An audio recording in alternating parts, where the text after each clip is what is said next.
Terima kasih Anda masih bersama kami di Apa Kabar Indonesia Siang. Pemirsa, tim Direktorat Reserse Cyber Polda Sumatera Utara membongkar kedok baru modus prostitusi online dengan menampilkan video perhubungan badan secara langsung yang dilakukan oleh anak di bawah umur. Di dalam sebuah rumah indekos elit, petugas mengamankan para pelaku dan korban yang tengah usai melakukan live streaming berhubungan badan. Kebanyakan pemeran dalam video live streaming yang dihadirkan ialah anak di bawah umur dengan estimasi berusia 15 hingga 16 tahun. Kasubdit 2 Dit Cyber Polda Sumut mengatakan pelaku memberi upah kepada germo dan korban sebesar Rp700.000 untuk sekali tampil dan akan dibagi secara merata.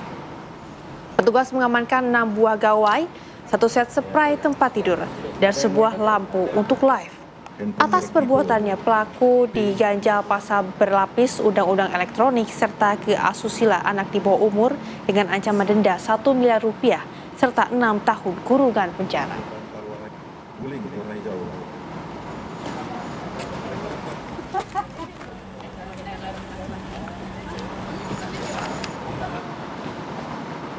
Pemirsa, Kasubdit 2 Ditresiber Polda Sumut Kompol Anggi Siahaan menyampaikan modus baru prostitusi online.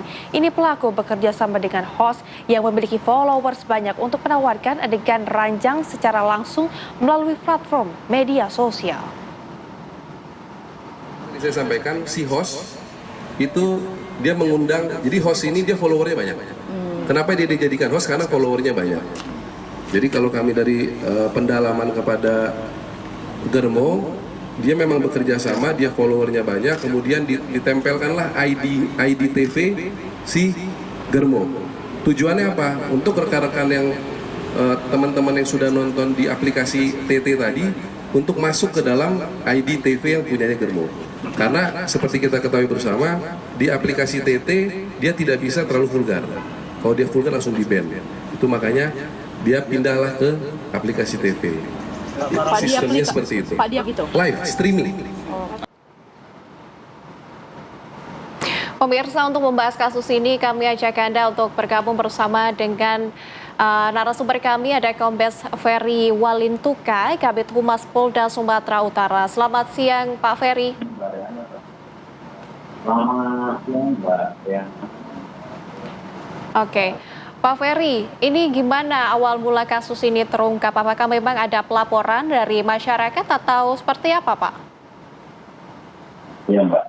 Pertama-tama, Mbak, ini terungkapnya kasus ini karena patroli cyber daripada Direktorat Reserse Cyber Polda Sumatera Utara mendapatkan informasi dan ada campur di sosial media. Akhirnya Direktorat Cyber kami melakukan pendalaman bongkar jaringan live streaming pertontonkan video adegan syuting ini. Oke, baik Pak Ferry. Lantas untuk korban sendiri hingga saat ini ada berapa banyak, Pak? Apakah kemudian ada kemungkinan jumlah korban akan terus bertambah? Ya, untuk saat ini Mbak, kami sudah mengamankan 3 orang, yaitu RA, RPL, dan MGOS, yang RA itu sebagai germonya, dan yang lainnya sebagai talent atau yang melakukan. Dan saat ini kami masih, Direktorat Cyber kami tetap melakukan pendalaman dalam penyidikannya, dan kami mengharapkan karena sudah berlaku selama 4 bulan Mbak, dari 26 Januari 2025, ya kami coba menggali lagi apakah ada indikasi tersangka ataupun pelaku-pelakunya lainnya, Pak. Oke, Pak Ferry, kalau didengarkan dari keterangan korban ataupun pelaku sendiri, ini para pelaku menjual video porno, ini ke situs porno ataukah ke deep web untuk pedofil internasional, Pak? Karena memang saat ini juga banyak sekali ya kasus-kasus seperti ini, Pak. Ya, ini masih dalam pendalaman kami, Mbak. Tapi untuk saat ini hasil pemeriksaan tersebut bahwa mereka menjual untuk video porno ini di aplikasi inisial TV. Jadi mereka mengundang di TikTok seperti apa yang disampaikan oleh rekan kami, bahwa dia mengundang sampai mengajak ke aplikasi TV untuk melihat adegan live show itu secara live streaming. Jadi untuk menarik netizen-netizen untuk melihat, sehingga mereka mendapatkan keuntungan yang saat ini masih kami kejar inisial YWS yang sebagai pemilik akunnya, Mbak. Oke, Pak. Kemudian untuk omsetnya sendiri, baik itu dari para pelaku ataupun korban ini, hingga saat ini dari informasi yang Anda dapatkan, berapa banyak yang didapatkan, Pak? Ya, untuk saat ini, Mbak, untuk apa yang didapatkan kami masih dalam pendalaman. Karena pemilik akunnya itu masih dalam pengejaran, sedangkan video ini sudah dilakukan beberapa kali oleh talents maupun yang dilakukan oleh talents dan Hermonya, dan itu untuk setiap tayang itu sekitar 700.000 mereka diberikan untuk sekali tayang. Oke, Pak Ferry, sejauh ini masih ada berapa lagi terduga pelaku yang masih dicari oleh pihak kepolisian, Pak? Ya, untuk saat ini, Mbak, yang kami cari masih 1 orang. Karena 1 orang ini yang merupakan intinya, Mbak, dari tersangka utamanya yang kami kejar. Dan kalau kami bisa mengamankan yang bersangkutan, kami yakin bahwa kita bisa mendalami atau menggali lagi lebih dalam jaringannya. Baik, untuk kondisi para korban sendiri hingga saat ini seperti apa, Pak? Apakah akan ada pendampingan yang dilakukan? Ya, kalau untuk MGOS di bawah umur, kami tetap akan pendampingan dengan Bapas, sedangkan yang sudah dewasa akan kami jerat sesuai dengan undang-undang yang berlaku. Oke, Pak, kami juga ingin tanyakan mengenai kronologi bagaimana sampai si pelaku ini bisa mendapatkan para korban-korban ini. Apa modus yang dipakai oleh pelaku, Pak?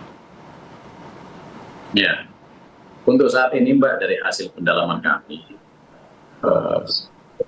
pelaku-pelaku ini selalu mencari netizen ataupun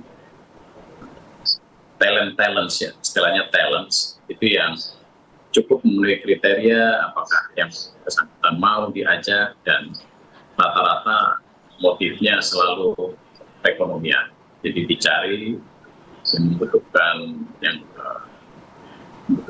kebutuhan hidup, masalah perekonomian, yang kemudian mereka ajak, dan jika setuju maka mereka tidak langsung melakukan penyiaran.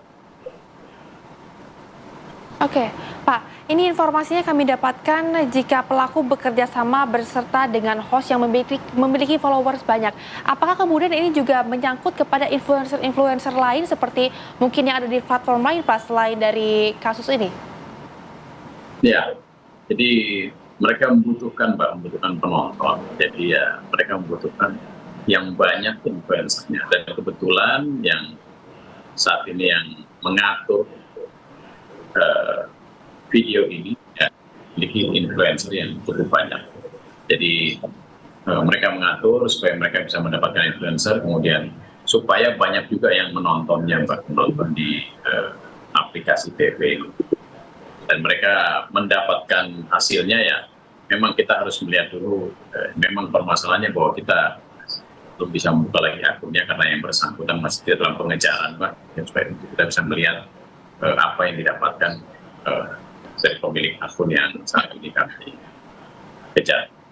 Oke, Pak Ferry, untuk influencer-influencer yang juga turut serta dalam kasus ini masih dalam proses pengejaran. Ini diduga ada berapa influencer yang sudah tergabung, ataukah memang sebenarnya influencer-influencer ini juga menjadi korban ataupun pelaku dari kasus ini, Pak?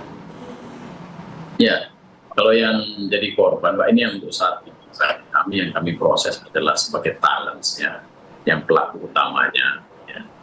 pelaku utamanya kami lihat, siapa yang menjadi germonya, kemudian siapa pemilik akunnya atau yang punya inisiatif untuk acara ini berlanjut. Jadi untuk sementara yang kami proses adalah yang pelaku yang berkenan langsung dengan kasus tersebut. Sedangkan kalau influencernya yang terlibat yang lain masih dalam pendalaman kami dan kami akan melihat apakah memenuhi syarat atau unsur daripada pasal-pasal yang akan dikenakan. Oke, Pak Ferry, baik, terima kasih telah bergabung bersama dengan kami di Apa Kabar Indonesia Siang, dan sebuah kasus ini juga segera diberikan titik terang. Selamat kembali beraktivitas, Pak Ferry. Terima kasih, Mbak.